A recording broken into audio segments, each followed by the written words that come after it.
guys! Today I'd like to share with you part of the process that it takes to create one of these babies. It's really not that complicated, but it is time consuming, but it's super fun. So I hope you enjoy it. I think this clip I'll take it all the way up until painting, and then I'll be sure to follow up with painting techniques and aging techniques and also furnishing techniques. So stay tuned.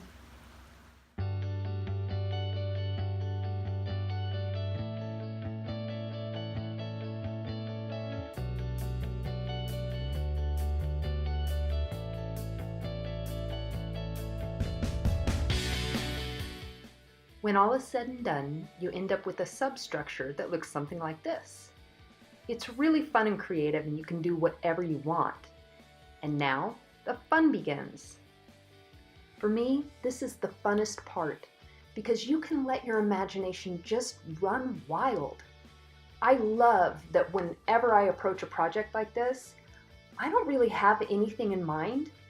I just kind of start and let it become what it's meant to be. Now, I talk about that a lot with my other projects that really all began in Firefly Forest, but never has it been more true than when working with this particular medium, because, I mean, I really don't have a plan at all. I just kind of go and see what happens, and it tends to work out pretty well. The one limitation, or I guess potential limitation, about this particular medium is, dang is it heavy. And when I was talking to Parker the other day about helping me get a couple of these finished products out, he just looked at me and he said, "Mom, you need a hobby that isn't so heavy." And he's totally right. I mean, live wood is heavy enough, but man, I have definitely taken it to a new level. Another thing I really love about working with this medium is you really can't make mistakes, you know? I mean, you just really can't. If something goes wrong, you just kind of roll with it, and in the end, it lends itself really well to the kind of painting techniques that I use. So it really is kind of a match made in heaven. And for me, seriously, I've skipped through my garage like I've really discovered, you know, something amazing, because I have. So for this particular house, I want the base of it to be a tree trunk. And because I love the little tiled roofs, I just love the way that they turn out, the conical roofs. I'm going to do a conical roof on this one as well. And you'll see kind of how I put that together. But the first step really is you start with the trunk. And that's going to determine kind of the feel of the roof. So once I have that done, it's time to move on to the roof. And here you can see that I've just got it layered, and I'm waiting for the material to dry. And once it gets to a certain point, I can go in and start sculpting. And again, I just approach it like I approach everything. I just pick a spot and I start. And this one is super cute because it has a little chimney, and in the chimney, it has a faceted glass crystal. So my hope is that it's going to let in light from another source in the roof. And what would be really great is if it sent those little rainbows out when the light hits it just right. So we'll see. I haven't taken it outside yet, but I'll let you know.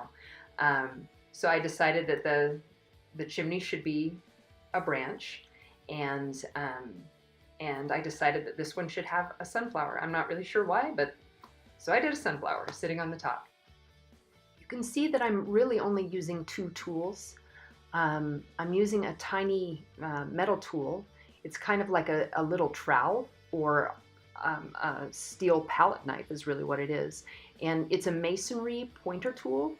And I use that to just kind of remove the material that I don't want to be there. And I also use just a dry paintbrush, like a little broom, to just kind of sweep it off. There are a couple other little things that I use for texturizing, but like everything I do, the tools that are most useful to me are actually things that are just around your house, you know?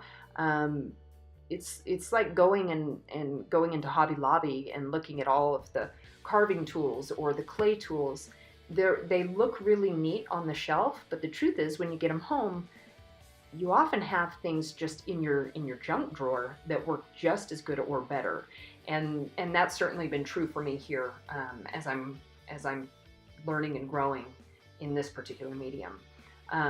With the roof tiles, I just kind of, sketch a little line into the roof. Not that I'm going to follow the line, but it just gives me at least a starting place, because I don't want everything to be symmetrical. I want it to be really varied and wonky looking.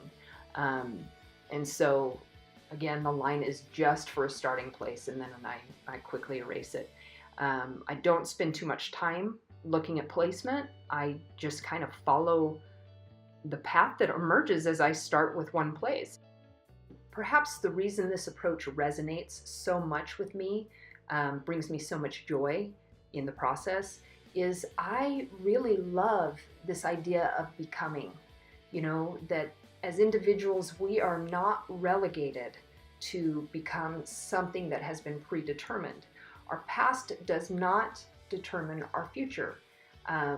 We don't have to fit into a certain mold or become somebody else's version of what our best self might be. I really, really love that, and I absolutely believe that about myself and everybody else in my life. We all have these amazing opportunities and potential, and oftentimes trying to push ourselves into what we think we should be ends up being very counterproductive, and we miss the mark. We never get to the spot where we get to enjoy becoming what we are meant to be. So every time I am working on a project like this, I am absolutely mindful of that. One of the most difficult parts of this process for me is waiting for the concrete to cure. So once I've sculpted it, technically I'm totally supposed to wait like a week. But the truth is, I am not the most patient person, particularly when it comes to like my creative stuff. I get so excited and I want to move on to the next step in the process, and I love the painting step. So the truth is, sometimes I fudge a little bit on the curing time, but you know what? I'm okay with that. It's something I'm working on, but now I've got enough projects going that I'm trying to stagger them. So I'm definitely getting closer to the week curing time. I don't think anybody can blame me. I mean, really.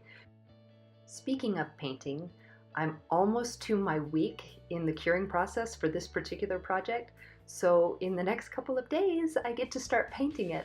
And if you'd like to see how it turns out, be sure to check back in.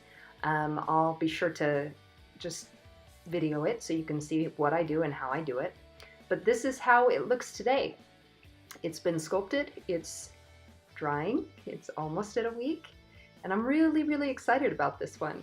So let me know what you think. If you have any ideas or anything you'd like to see come to life, let me know. I'm always open to something new. Thanks, and have a great day.